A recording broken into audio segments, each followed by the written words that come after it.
என்னடா தகராறு பண்ணி போனே வந்திருக்கியா? பேசாம உள்ள போனா கூப்பிட்டு வம்புக்கு இழுக்கிறியா? எப்படி துடிச்சு அழுகுறான்னு பார்க்க வந்திருக்கியா? அதானே, அவங்களுக்கும் துக்கம் இருக்குன்னு எல்லாரும் முன்னாடியும் காட்ட வந்திருக்காங்க போல.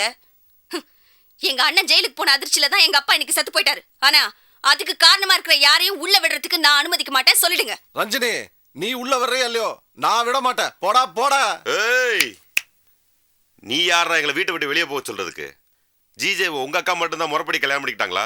எங்க அக்கா நான் ஓடி போய் கல்யாணம் பண்ணிக்கிட்டாங்க. எங்க அக்காவும் முறைப்படி தான்டா தாலி கட்டி வந்தாங்க.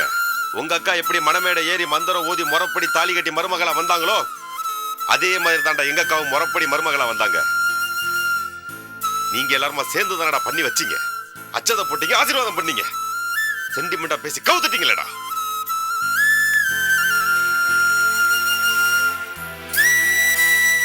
இங்க பார், உங்களுக்கு வேணும்னா யூஸ் பண்ணிப்பீங்க, வேணாம்னா தூக்கி போட்டுருவீங்க, அப்படித்தானே?